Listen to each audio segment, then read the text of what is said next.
From violent gore that looked a little too real, to comedies that nearly started international wars, today we're counting down infamous films that were banned around the world and all the wild reasons why.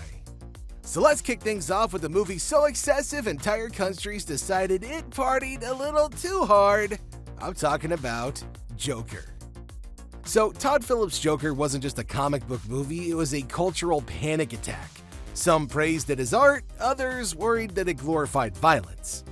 If it was me dying on the sidewalk, you'd walk right over me. I pass you every day and you don't notice me. But these guys, what, because Thomas Wayne cried about them on TV? You have a problem with Thomas Wayne? Yes, I do. Have you seen what it's like out there, Murray? In Lebanon, it was banned entirely because of political sensitivity and fears that it might inspire unrest. Even in the United States, some theaters had police posted at screenings. Banned or not, the movie proved that sometimes governments fear stories that feel a little too real. But if one clown caused global panic, our next movie had censors convinced that Mickey Mouse was leading the revolution. I'm talking Who Framed Roger Rabbit. Yeah, even animated flicks can get the ban hammer. In China, Who Framed Roger Rabbit was banned because authorities thought mixing humans with cartoons was too confusing and unrealistic, which of course was kind of the entire point of the whole movie. Plus, Jessica. Anyway, while the rest of the world saw a groundbreaking classic, China saw existential chaos. And if blaming a cartoon sounds a little absurd, the next movie got blocked for something even sillier: the jokes. I'm talking about The Hangover Part 2. You know, comedy sequels usually get punished by critics, not governments. But in Thailand, The Hangover Part 2 was banned for mocking Buddhist monks and leaning too hard into raunchy jokes. Yeah, authorities decided that the drunken chaos had crossed a cultural line. For a movie literally about waking up to a disaster, it's almost poetic that censorship gave it the ultimate hangover and the middle finger. And that takes us to a film so excessive, even countries that love wild cinema said it partied a little too hard. I'm talking about The Wolf of Wall Street.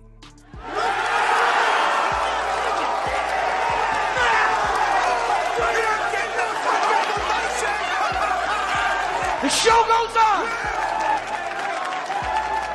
This is my home! They're gonna need a wrecking ball! Martin Scorsese's masterpiece is 3 hours of cocaine, chaos, and Leonardo DiCaprio screaming, "I'm not leaving!" And in some countries, audiences weren't leaving either because they never got into the theater in the first place. Banned in Malaysia, Nepal, and Kenya for its graphic sex, drugs, and language, the movie's excess was just a little too much. In fact, even in Dubai, theaters only got a censored cut that trimmed 45 minutes, basically turning a wild party into a boring finance lecture. But if Scorsese's Tale of Greed was a little too wild, the next one got shut down for turning sacred ground into punchlines. I'm talking about The Da Vinci Code. Dan Brown's bestseller became a Tom Hanks thriller, and instantly controversy exploded. The Da Vinci Code dared to suggest that Jesus had descendants, and religious groups worldwide lost it and were not having it. Sir Lee TV. Well then, what can an old cripple do for you? I'm into something here that I cannot understand. You asked what will be worth killing for. It was banned in Pakistan, India's Punjab region, and several Middle Eastern countries. The Philippines Catholic Church even called for boycotts. Ironically, the more it was banned, the bigger the thing got. You know, nothing sells tickets like a little bit of blasphemy, am I right? And that moves us up next to a movie so violent and disturbing it wasn't just banned by governments, the director himself pulled it from release. I'm talking about the classic, A Clockwork Orange. Stanley Kubrick's film is one of the most infamous banned movies in history. Ultra-violent, stylish, and deeply disturbing, it follows Alex and his droogs as they go on a spree of crime, chaos, and Beethoven soundtracks. The British censors originally passed it with heavy cuts, but after reports of copycat crimes, Kubrick himself requested it be withdrawn from the UK. You know, for nearly 30 years, you couldn't actually legally watch it there. Ironically, it only returned to theaters after Kubrick's death in 1999. Young, bold, vicious. He'll do. And if all friends across the pond thought Kubrick was dangerous, wait until you hear about the time a comedy nearly started an international war. I'm talking about everybody's favorite, The Interview. Comedy duo Seth Rogen and James Franco decided it would be really funny to make a movie where two journalists get recruited by the CIA to assassinate Kim Jong-un. And yeah, North Korea, you could just say they didn't find that one funny. Look at this. Kim Jong-un wants to do an interview with Dave Skylark? He's a fan. Look at him. If that ain't a real story, what is? Okay, let's do it. We're going to North Korea. Before the film ever released, North Korea threatened merciless retaliation. Then came the infamous Sony hack allegedly linked to North Korea, which leaked emails, unfinished films, and private studio data. The hackers demanded the film be pulled, and major theaters complied. But while The Interview was banned for politics, our next film was banned for, let's just say it got a little bit too hot under the collar. I'm talking about Last Tango in Paris. When Bernardo Bertolucci released Last Tango in Paris, it scandalized audiences around the globe. The film, starring Marlon Brando and Maria Schneider, featured some explicit sexual content that a lot of countries considered pornography. It was banned outright in places like Chile, South Korea, and Singapore. Heck, even in the United States, it was slapped with an X rating. The film also caused some massive controversy later when Schneider revealed that she wasn't informed about certain infamous scenes in advance, making the movie not just controversial, but ethically explosive. Italy's highest court actually ordered all copies destroyed in the 70s, making it one of the rare films that was legally erased in its own country. Italy later refound its mojo, and the ban was overturned in 1987. But if Last Tango was shocking, our next one turned Texas barbecue into a nightmare fuel that governments wanted buried. I'm talking about the Texas Chainsaw Massacre. You know, few films have been as simultaneously low budget and world-changing as the Texas Chainsaw Massacre. Seriously, made for under $150,000, it introduced Leatherface and gave horror fans one of their most iconic villains to date.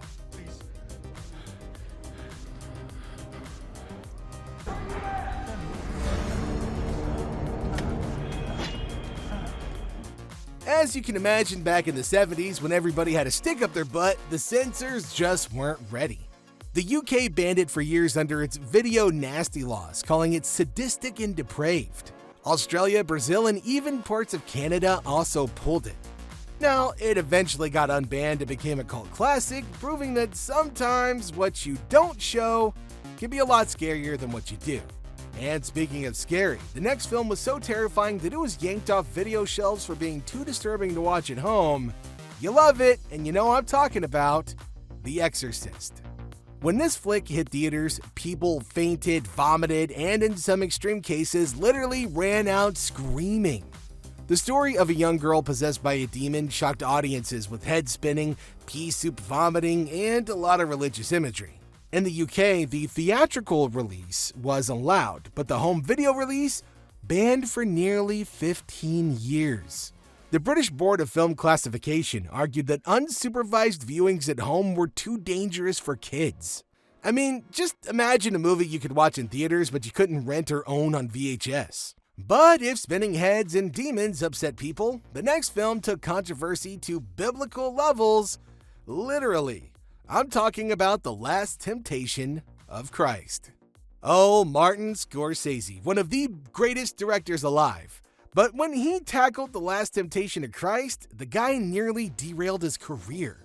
The film dared to show Jesus Christ experiencing human temptation, including lust and doubt. Religious groups worldwide erupted. It was banned in Chile, Argentina, Singapore, the Philippines, and way more than I have time to mention. In France, theaters showing it were attacked with firebombs.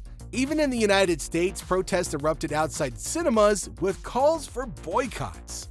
But our next banned movie wasn't about God, it was about gore, and it was so real that people thought that they had watched an actual snuff film.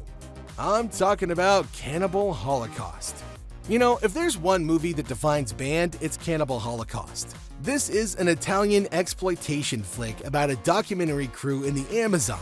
It shocked audiences with graphic violence, sexual assault, and animal cruelty. The law of the jungle. Eat or be eaten. These film cans tell what happened to the Americans who journeyed into the Amazon to shoot a documentary. In Italy, the director was arrested for obscenity and even murder because people believed the actors had been killed for real. The guy had to bring them to court alive to prove that it wasn't an actual snuff film. This movie was banned in over 50 countries, and in some places like the UK, stayed banned for decades. Even today, it's one of the most infamous films ever made. A reminder that sometimes too real can be a career-ending mistake. Now, after all of that, you might need a laugh, and I know what you're thinking. Comedy is safe, right? Well, it's not, especially when you make fun of religion with a bunch of British comedians. I'm talking about the timeless classic, Monty Python's Life of Brian. You know, leave it to Monty Python to spark chaos with a comedy. Life of Brian is a satirical take on biblical epics, following a man mistaken for the Messiah. This film poked fun at religion, organized faith, and blind followers. So, naturally, it pissed off a lot of people, and it was banned in Ireland, Norway, and multiple UK towns. In fact, Norway banned it so thoroughly, Swedish posters advertised it as so funny it was banned in Norway. Imagine making that part of your brand. You know, ironically, the film is less about Jesus and more about the absurdity of people misinterpreting faith. But those uptight censors didn't care. Blasphemy was enough to keep it underground. And while Monty Python used comedy, our next movie used cartoons and still managed to get itself banned. I'm talking about the Simpsons movie. Now, I know what you're thinking. A Simpsons movie? Really? That got banned? But in Myanmar, it was pulled for political reasons. Why? Because the film prominently uses the colors yellow and red, the same as the flag of the country's pro-democracy movement, of all things. A lot of politicians and authorities worried that even a cartoon comedy could stir political dissent. So yeah, Homer Simpson eating donuts was deemed a little too revolutionary. Honestly, it's one of the strangest bans ever, proving that sometimes censorship isn't about violence or religion, but colors and timing. And finally, we end with a comedy that was banned in entire regions of the world, mocked by critics, and hated by an entire nation. I'm talking about Borat. Sacha Baron Cohen's Borat is one of the most controversial comedies ever. Posing as a clueless journalist, Cohen roamed America exposing ignorance, racism, and hypocrisy, often from real people who didn't know that it was satire. I'm recently retired. You are retired? Yes. And now, physical or mental? Retired. No, not retired. I don't work anymore. Stopped working. It's very good you allow a retired to eat. As you can imagine, it was banned across the Middle East for offensive content. Kazakhstan itself initially banned it for portraying the country as backward. Even in the United States, some lawsuits tried to stop its release.